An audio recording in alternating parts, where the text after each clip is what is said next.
राम राम सा आप सभी को एक बार बड़ा स्वागत है हमारे चैनल पर। तो आज मैं बताऊंगी इस वीडियो में नवरात्रि में कन्या का पूजन करना, कन्या को भोजन करवाना बहुत शुभ माना जाता है। तो अब इसमें अक्टूबर में हमारे नौ नहीं पूरे 10 नराता है, तो 10 नराता ये बहुत शुभ माना जाता है और हमें 9 दिन के नौरते पूरे करना चाहिए। ये माता का आशीर्वाद होता है और नवरात्र का व्रत करने से घर में सुख शांति और समृद्धि रहती है और माता रानी और गणेश जी की कृपा बनाई रहती है।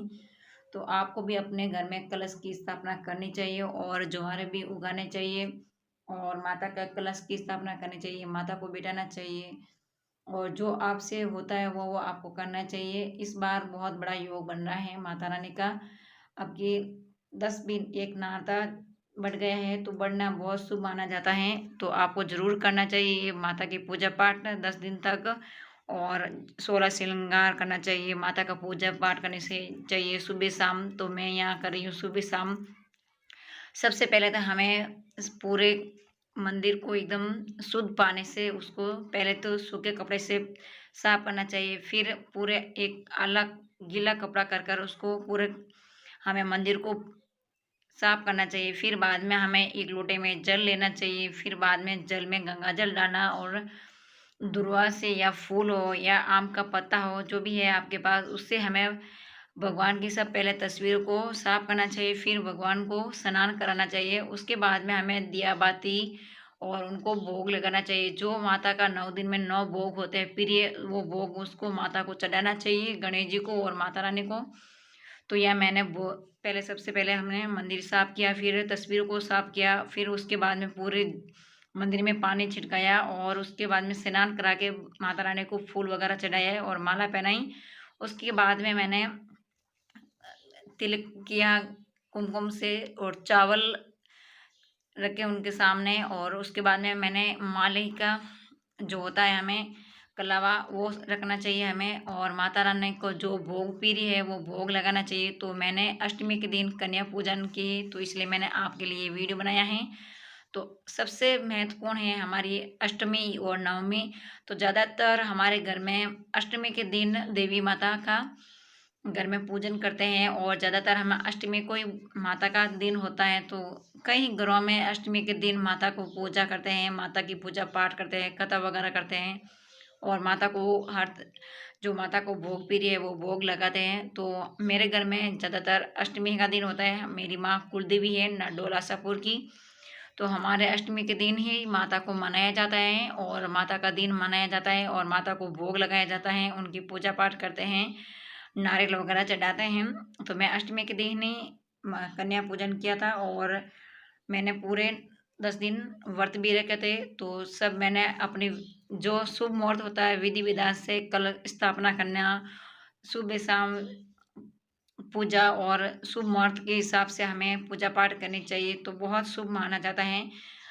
अगर आपसे ज़्यादा नहीं होता तो आप सुबह शाम भगवान को दिया बत्ती उनको सब पहले साफ सुथरे नहा धो के उसके बाद में भगवान का जो मंदिर है साफ सुथरा करना, दिया वगैरह सब साफ करना चाहिए, हमें दिया को भी साफ करना चाहिए।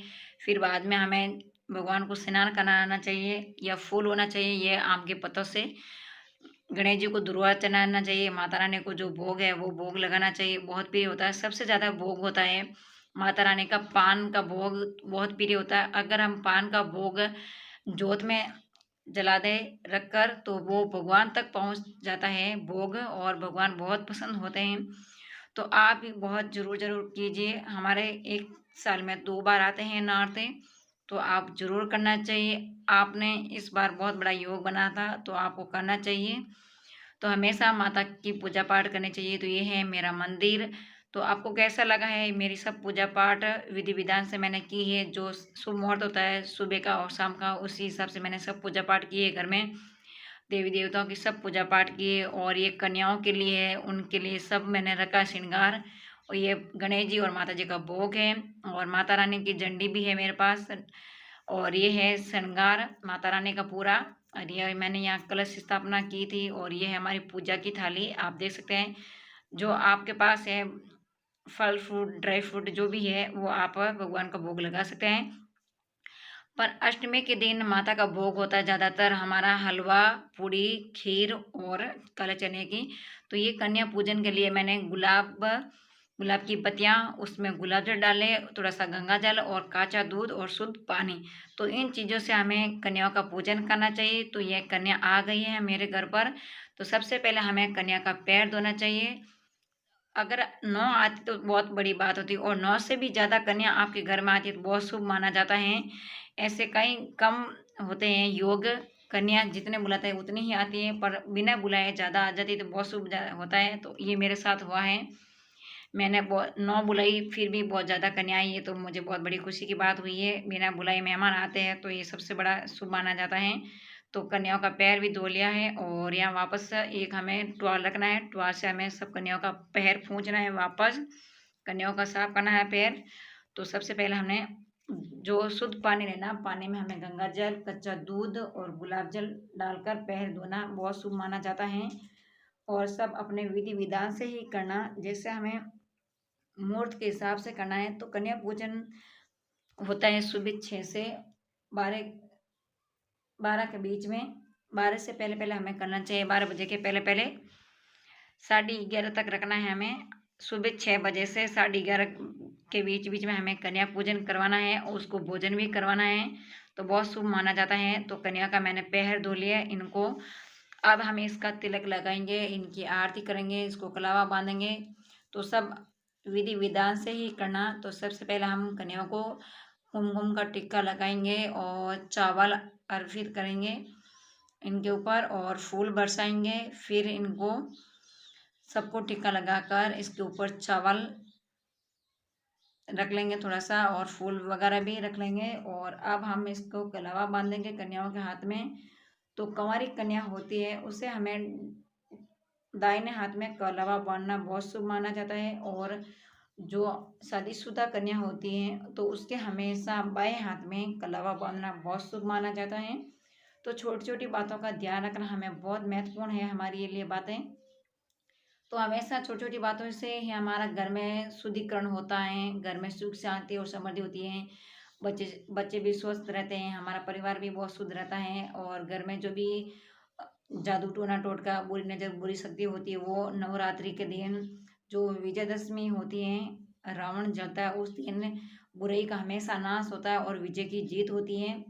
तो आप आराम से ये हर विधि विधान थोड़ा सा धीरे कीजिए, पर आराम से कीजिए ताकि कोई भी हमारी पूजा पाठ करते समय कोई भी गलती वगैरह नहीं होनी चाहिए। तो कन्याओं का पूरा तिलक वगैरह कुमकुम हो गया, कलावा बांध लिया, अब इनकी आरती कर ली और घर में प्रवेश करेंगे। तो सब कन्या आ गई हैं। तो आपको कन्या पूजन और भोजन करवाने का वो सही समय होना चाहिए। तो अब मैंने यहाँ इनका पहले सबका आशीर्वाद लिया है। तो आशीर्वाद कन्याओं का लेना बहुत जरूरी है। कन्या आशीर्वाद देती है तो समझ लो हमें साक्षात 9 देवियाँ हमें आशीर्वाद दिया। और साथ में देखो छोटा सा भैरू बाबा है जो गोदी में उठाया हुआ है, आप देख सकते हैं। अब मेरी छोटी बेटी है दूसरे नंबर वाली अनुष्का, मेरे भी 4 बेटियां हैं, फिर भी मैं कन्या जिमाती हूँ, मुझे बहुत खुशी मिलती है। मुझे ज़्यादातर कन्या मेरे घर में आती है और खाना खाती है, मुझे बहुत बड़ी खुशी होती है। ऐसा नहीं कि लड़का है या नहीं है, मुझे कोई बड़ा दुख नहीं है, मैं लड़के से भी बहुत खुश हूँ। ये है मेरे पतिदेव। तो पतिदेव मेरे बहुत हेल्प कराते हैं हर काम में और पतिदेव की सपोर्ट की वजह से आज मैं यूट्यूब पर भी हूँ और यूट्यूब पर भी मैं वीडियो भी डालती हूँ। सबसे बड़ा जो हाथ है इनका मेरे पीछे, इनका ही हाथ है और ये हर काम में मेरे सपोर्ट करते हैं और मुझे आगे बढ़ाते हैं। आप कुछ भी अपने लिए नहीं करते हैं जितना मेरे लिए करते हैं। और ये आप देख सकते हैं कन्याओं के लिए भोजन बना रहे हैं, पूड़ियाँ निकाल रहे हैं। मैंने पहले खीर, चना की सब्जी और हलवा तो बना के रख लिया था। तो पतिदेव जी ने बोला कि चलो तू कन्या की पूजा कर ले और मैं जो कन्याओं का लिए पूड़ियाँ बना लूँ। तो मेरी बेटियाँ पूड़ियाँ बट रही हैं और मेरे पतिदेव जी निकाल रहे हैं, तो आप देख सकते हैं। तो मैंने यहाँ 2 सब्जी बनाई थी और अब मैं कन्याओं को भोजन करवाऊँगी। तो भोजन ही जैसे हम अपने बच्चों को प्यार से कराते हैं उसी तरह हमें कन्याओं को प्यार से भोजन कराना चाहिए। तो माता रानी बहुत खुश होती हैं, उनको बहुत बड़ी खुशी मिलती है। तो अपने हाथों से मैं पहले छोटी कन्याओं को जिमाना शुरू करूँगी, फिर धीरे धीरे बड़ी कन्याओं को भोजन करवाना चाहिए। सबसे छोटी कन्या हमारी माता का रूप होता है, और जैसे हम उम्र के हिसाब से बड़ी कन्या, छोटी कन्या वो माता के रूप के अवतार में हमारे घर आती हैं भोजन करने के लिए, तो उन्हें वो हँसती खेलती रहती है तो हमें बहुत खुशी होती है, और भगवान भी बहुत खुश होते हैं, माता रानी भी बहुत खुश होती हैं। आप देख सकते हैं गोदी में छोटा सा भैरू जी बैठे हैं। जब 9 कन्या बुलाते हैं तो एक साथ में लड़का होना जरूरी है। तो कन्याओं ने सबा ने भोजन कर लिया। अब इनको मैं दक्षिणा दे रही हूँ। सबसे पहले मैं यहाँ चुंदड़ी उड़ा रही हूँ माता जी की। माता जी की फोटो है चुंदड़ी पर, भैरू बाबा की है और हनुमान जी की है। तो 3 ये फोटो बहुत जरूरी शुभ माना जाती है चुंदड़ी पर। भैरू जी हमारे आंगन में खेल रहे हैं, आप देख सकते हैं लड़कियों के पीछे गुडालियाँ चल रही हैं। और भैरव बाबा यहाँ मैंने यहाँ झंडी दी हुई है। आज नवरात्रि के दिन अगर आप बच्चों को झंडी देकर घर से भेजेंगे तो आपकी जय जयकार होगी और आप तरक्की करेंगे। जब जय जयकार लगाते जाएंगे सब बच्चे घर से, तो आपकी जय जयकार होगी दुनिया में और आपको हर मान सम्मान मिलेगा। और माता की जय जयकार हमारे घर से होना बहुत जरूरी होता है और शुभ कार्य भी होता है। जो हमारा रुका हुआ काम है, जो हम काम करते सही है वो काम बिगड़ जाता है, तो नवरात्रि में हर काम हमारा सही होना शुरू हो जाएगा और हमारी हर मनोकामना और इच्छा भी पूरी कर देती है माता रानी। तो यहाँ मैंने दक्षिणा दे दी सब कन्याओं को, और यहाँ मैंने सबसे पहले चुनरी उठाई है और अब इसके हाथ में इसका जो मैंने खिलाना वगैरह लेकर आए हैं सब, तो वो अब इसको मैं दक्षिणा दूंगी सब कन्याओं को। सभी को मैं दक्षिणा दूंगी। आप देख सकते हैं जो बच्चों को पसंद है वही चीज़ें ला के दीजिए, ताकि बच्चे बहुत खुश होंगे, और बच्चे खुश होंगे तो माता रानी बहुत खुश होती हैं। और माता रानी का ये 9 कन्या हमारे आशीर्वाद के रूप में आती है और हमें आशीर्वाद देती हैं, तो बहुत बड़ी खुशी की बात है। तो मैंने यहाँ बच्चों को पहले चुनरी उड़ाई, फिर झंडी दी। अब इनको जो इनको बच्चों को बहुत पसंद है वो मैंने इनको दक्षिणा दे दी। इसमें मैंने सब डाल दिए, रुमाल वगैरह, जुड्डा, बक्कल और पैसे वगैरह, और फ्रूट में है केले वगैरह, जो बच्चों को ज़्यादा पसंद होता है मैंने वही दक्षिणा दी। आप अपने हिसाब से देख सकते हैं। ज़्यादा कन्याओं को जो पसंद होता है वही उनकी चीज़ें जो उनके काम आती है वही काम की चीज़ें उनको दीजिए, ताकि बहुत खुश होती हैं। और खुश होती हैं तो माता रानी भी बहुत खुश होती है। माता रानी का आशीर्वाद हमारे घर पे हमेशा सदा बनाए रखना, और आपके भी घर में हमेशा माता रानी आपको भी बहुत खुश रखे। मेरे यूट्यूब फैमिली, यूट्यूब परिवार, आप सभी के घर में सुख शांति और समृद्धि रखे माता रानी। और आपकी जो भी बाधा संकट है वो माता रानी इस नवरात्रि में टाल दे, और हमेशा बुराई नष्ट हो जाए और सत्य की जीत हो विजयदशमी के दिन।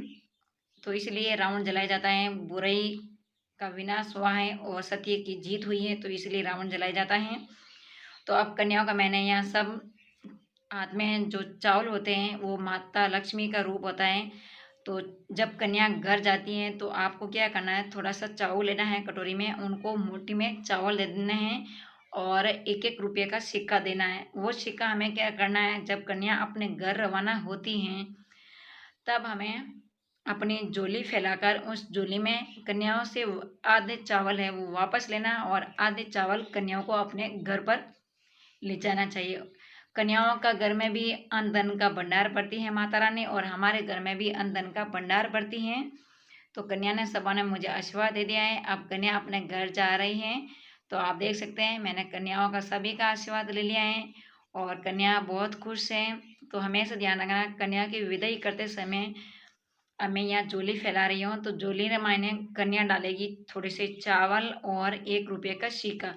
तो इस चावल और सिक्के का हमें क्या करना चाहिए, चावल और सिक्के को एक लाल पोटली बनानी है। लाल पोटली बनाकर आप अपने मंदिर के स्थान पर रख सकते हैं, या आप अपनी तिजोरी में रख सकते हैं, या आप अपने पर्स में रख सकते हैं।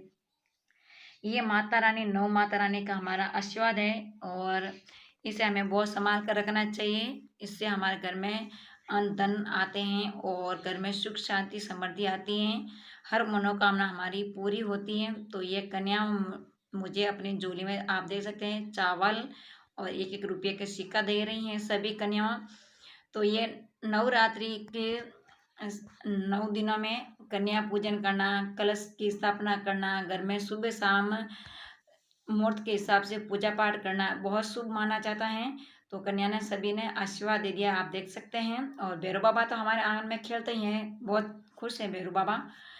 तो कन्या आशीर्वाद दे दी है, अब कन्या अपने घर जा रही है वापस विदाई लेकर। तो मैं बहुत खुश हूँ। तो वीडियो आपको कैसी लगी है एक प्यारा सा कमेंट कर दीजिए। और वीडियो मैं नहीं डाल पा रही हूँ नवरात्रि के दिन, आज ही डालूंगी वीडियो। तो थोड़ा सा टाइम नहीं मिला मुझे, काम धंधा बहुत सारा धंधा था मेरे पास, तो मैं नहीं डाल पाई। तो इसलिए मैंने अभी यूट्यूब पे वीडियो अपलोड कर दिया। और ये नव अष्टमी के दिन तो पैरों में मैंने इत्र लगा दिया इनका। इत्र लगाना बहुत शुभ माना जाता है कन्याओं का। तो ये वीडियो आपको कैसी लगी है नवरात्रि की कलश की स्थापना और पूजा पाठ की, कन्या व्रत की। तो वीडियो पसंद आए तो लाइक शेयर कर देना, प्यारा सा कमेंट करके ज़रूर बताना आप नवरात्रि में कन्या पूजन करते हो या नहीं, और कलश की स्थापना की या नहीं की, और आप सुबह शाम माता रानी का मंदिर साफ सुथरा कर कर नहा धो के स्नान कर कर पूजा पाठ करते हैं या नहीं करते हैं। कमेंट करके ज़रूर बताना। आपको पूजा पाठ करनी चाहिए, भगवान को मनाना चाहिए, उनका आशीर्वाद लेना चाहिए। तो ये है मेरा वीडियो, आपको कैसा लगा है कमेंट करके ज़रूर बताना। नेक्स्ट वीडियो में हम और मिलेंगे, जब तक आप सभी को राम राम सा।